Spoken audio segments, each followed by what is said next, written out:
بسم الله الرحمن الرحيم تبارك الذي بيده الملك وهو على كل شيء قدير الذي خلق الموت والحياة ليبلوكم أيكم أحسن عملا وهو العزيز الغفور الذي خلق 7 سماوات طباقا ما ترى في خلق الرحمن من تفاوت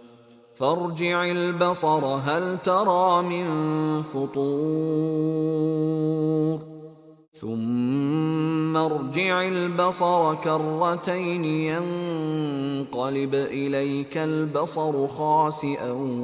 وهو حسير ولقد زينا السماء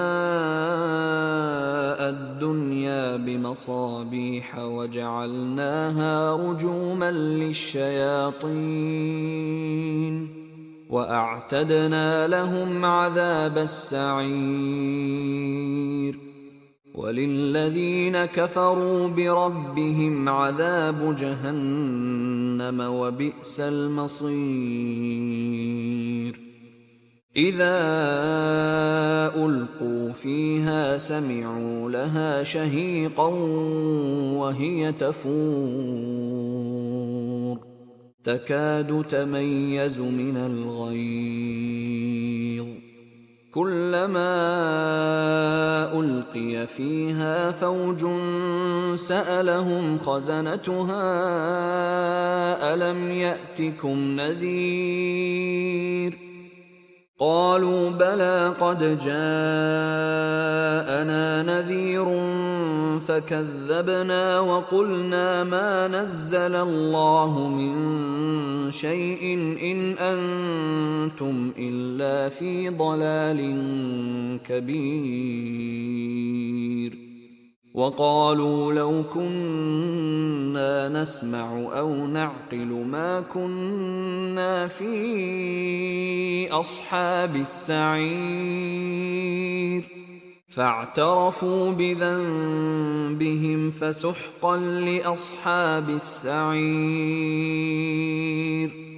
إن الذين يخشون ربهم بالغيب لهم مغفرة وأجر كبير وأسروا قولكم أو اجهروا به إنه عليم بذات الصدور ألا يعلم من خلق وهو اللطيف الخبير هو الذي جعل لكم الأرض ذلولا فامشوا في مناكبها وكلوا من رزقه وإليه النشور